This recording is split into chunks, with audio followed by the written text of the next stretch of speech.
It's 6:30 a.m. On the last day of winter 2019.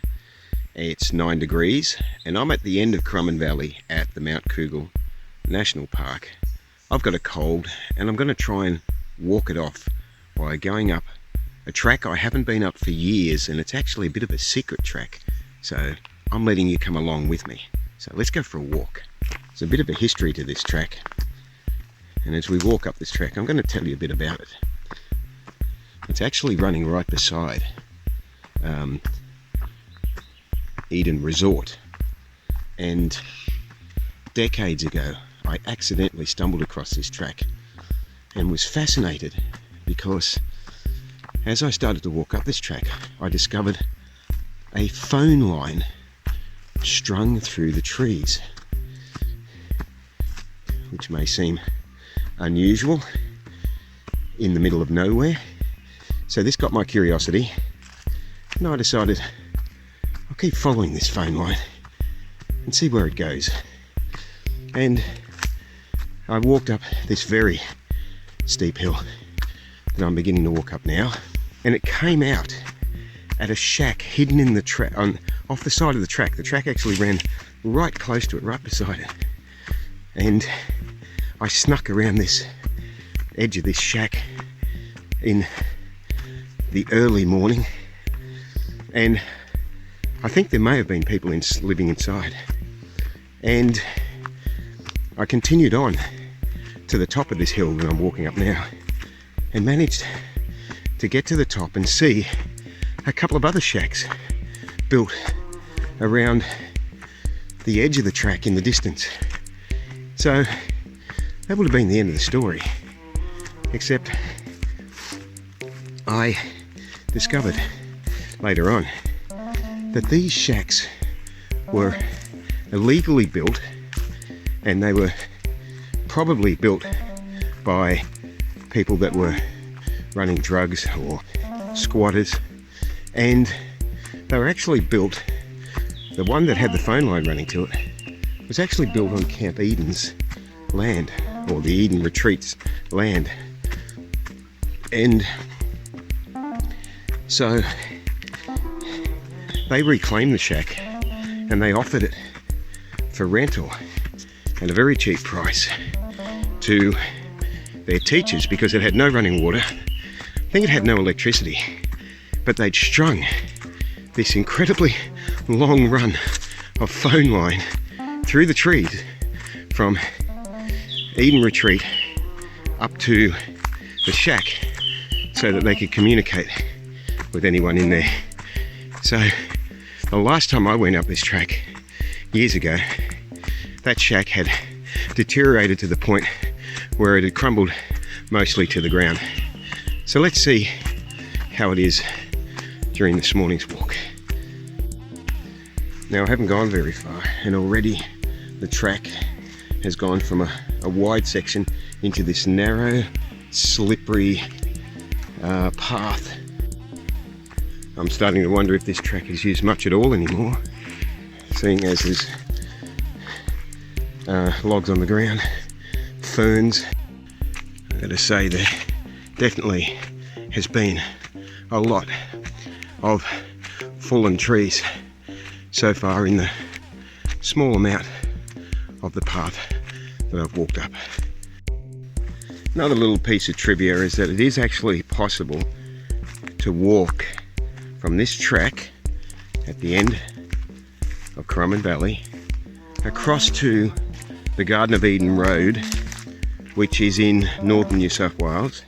It's a relatively short distance to do it this way, and when you get there you can actually follow the border fence along on a couple of hour walk to Mount Cougal. I'm starting to ask myself, what was I doing attempting to climb this sort of a hill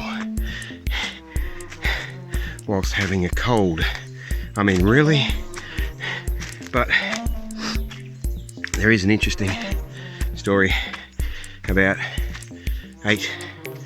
7, 8, 9 years ago, somewhere around there, my ex-wife, when we were still married, was doing a 11-day dry fast. She actually did 2 of these, which means no water at all, no drinking water, no, apart from not eating food, no liquids at all, no showering, no nothing. She looked like death warmed up, and she was in such a crazy condition that she could not sleep, and I was looking for activities for us to do to keep her occupied. And one of the things I said was, let's walk up this track that I haven't been up for a long time. So in the middle of a 11-day dry fast, she walked up this track, and I've got some photos somewhere of her walking up here. I don't know how the hell she did it. You know, I'm walking up this track thinking to myself, I haven't seen any remains of the phone line. Ha!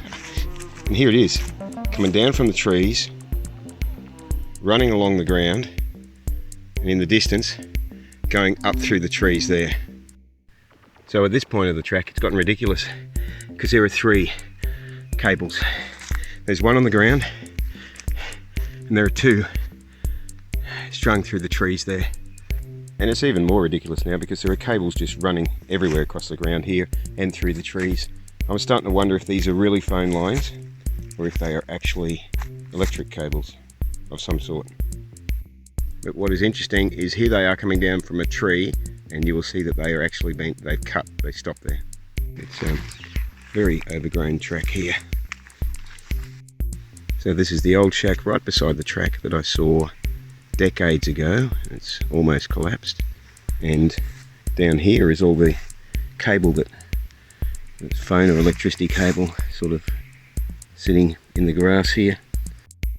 So I've reached the highest point of the track, and there's a no trespassing sign just ahead of me, and it's so overgrown I could barely get through the track. I really had to duck under.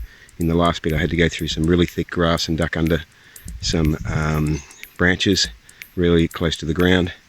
And interestingly, there's a little like A-frame, a little A-frame made out of corrugated iron that's just off the side of this track, and I mean it looks like maybe somebody is actually squatting in there maybe.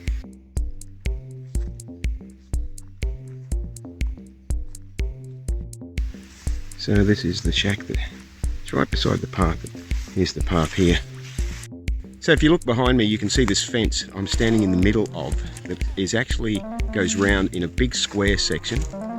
I first discovered it here decades ago. It's running around behind me just through the bush there, and then you'll see it over there. And you know, it has like a little entrance way, and it's a fenced off section. It's square. It's up here in the middle of nowhere along this track, up near the abandoned shack. That's the collapsed shack. And I don't know if this was for corralling horses or what, but because it's got trees in the middle of it, I can't see that it would have served its purpose well. All right, so I'm starting the walk down. It's a 1.7 kilometre walk to the top.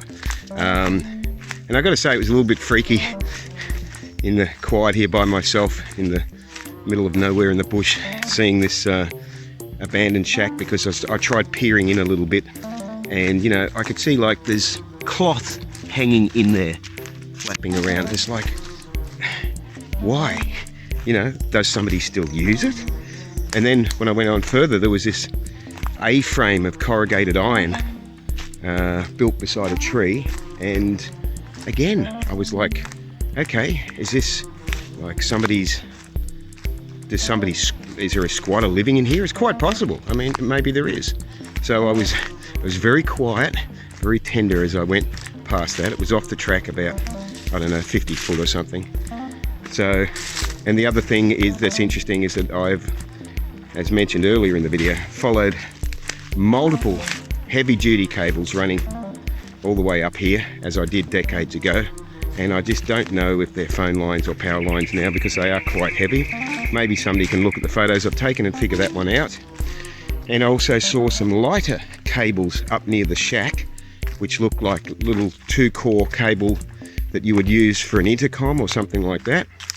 And also I noticed a couple of black PVC pipes running towards the shack that might be supplying water or something. And it's interesting that those pipes still looked in reasonably good condition too, like they looked like they were still quite usable. The bits I saw were. So does someone still squat in the shack that's you know, half fallen down? I don't know, but it's certainly an interesting mystery and adventure here in Currumbin Valley. And another thing I forgot to mention was, as I was coming up about 3/4 up the track, I could hear voices that would have been coming from Eden Health Retreat, which this track is right on the edge of. So I'm almost back at the car park now. Thank you for joining me on the walk. This track was steep, steeper than I remember, slippery, covered in fallen trees everywhere. Yeah, quite a decent climb. So it's the track that you've never heard of before, hidden at the end of Currumbin Valley. See you on the next walk.